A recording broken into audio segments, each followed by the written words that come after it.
అదే RTV app వార్తల్ని క్షణాల్లో చదివే అవకాశం ఉంటుంది. ఒక న్యూస్ పేపర్, ఒక టెలివిజన్ ఛానల్ మీ చేతుల్లో ఎప్పుడూ ఉంటాయి. ఈరోజు రాష్ట్ర చరిత్రలో ఒక దుర్దినం. ప్రభుత్వాల పరిపాలనలో జరుగుతున్నటువంటి విషయాల్ని ప్రజలు తమ భావాలను వ్యక్తపరచుకోవడం అనేది సహజం.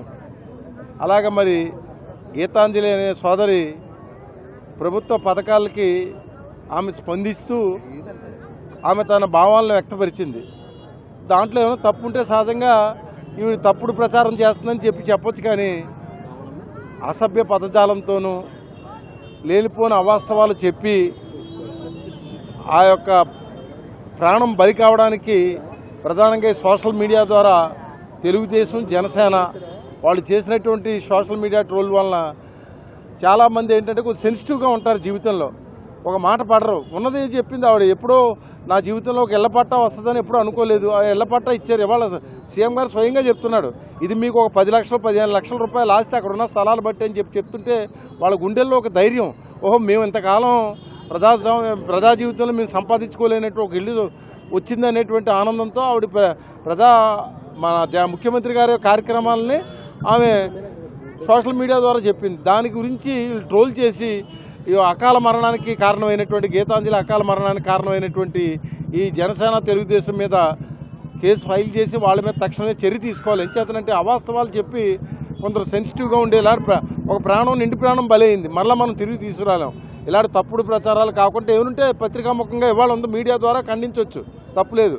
కాబట్టి ఇలాంటి ట్రోల్ చేయడం అనేది చట్టంలో ఇప్పటికే కొన్ని మార్పులు వచ్చింది, ఇంకా సివియర్ మార్పులు రావాలని చెప్పి మరి వారు స్వర్ణకారుల కుటుంబానికి సంబంధించినటువంటి గీతాంజలికి పూర్తి న్యాయం మన ముఖ్యమంత్రి గారు అయితే తక్షణమే ఇవ్వాలన్నాం. ఒకప్పుడు ఏదో 1,00,000 2 లక్షలు ఇచ్చేవారు. ఇవాళ ఇద్దరు పిల్లలకి చెరుకో 10-20 లక్షలు ఇచ్చి ఆ కుటుంబానికి అంటే ఆర్థికంగా ఆయన ఆదుకోగలిగాడు, కానీ ప్రాణాన్ని మాత్రం తిరిగి తేలేకపోయాం. రోజు తెనాలి వాస్తవరాలు గీతాంజలి అకాల మరణానికి చింతిస్తూ వైఎస్ఆర్ కాంగ్రెస్ పార్టీ రాజమండ్రి అర్బన్ తరఫున వైఎస్ఆర్ శ్రేణులందరం కూడా ఆవిడ యొక్క ఆత్మకు శాంతి కలగాలని చెప్పి కొవ్వొత్తులతో ఒక శాంతి ర్యాలీ నిర్వహిస్తూ ఉన్నాం.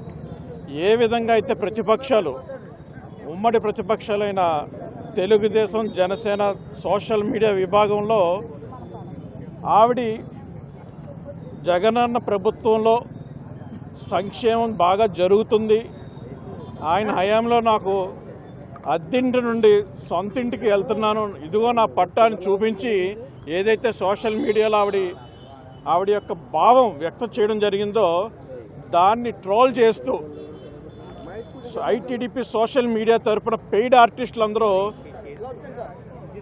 రాష్ట్రంలోని అంతర్రాష్ట్రంలోని ఏ విధంగా అయితే వాళ్ళ పెయిడ్ కార్యకర్తలు ఉన్నారో వాళ్ళందరూ కూడా ఆవిడ నానా రకాలుగా హింసిస్తూ ఆవిడకి సెల్ ఫోన్లోని కాల్స్ చేస్తూ ఆవిడ భర్త కూడా చికాకు పడే విధంగా ఆవిడని ఏ విధంగా హింసించారో ఆవిడ యొక్క మానసిక వేదన తట్టుకోలేక చిన్న పిల్లలు, 2 ఆడపిల్లలు ఉన్నప్పటికీ కూడా మానసిక క్షోభ ఏ విధంగా ఆవిడని తన సొంత ప్రాణాలని తీసుకునే విధంగా ట్రైన్లోని పట్టాల కింద ఆవిడ యొక్క ప్రాణాలు విడిచిందో ఇవన్నీ సాక్షాత్తు ఆంధ్రప్రదేశ్ రాష్ట్ర ప్రజలందరూ చూస్తూ ఉన్నారు. ఆవిడ చేసిన తప్పేంటి?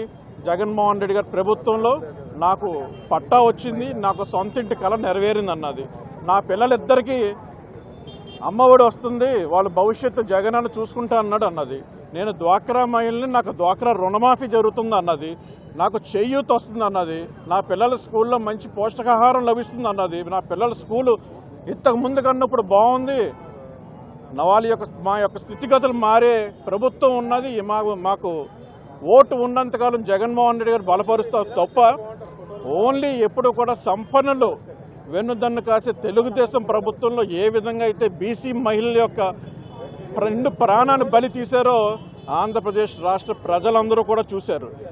ఇది మరొక ప్రాణి బలి కాకూడదని చెప్పి మేము వైఎస్ఆర్ కాంగ్రెస్ పార్టీ తరఫున మేము నిరసన తెలియజేస్తున్నాం. Thank you.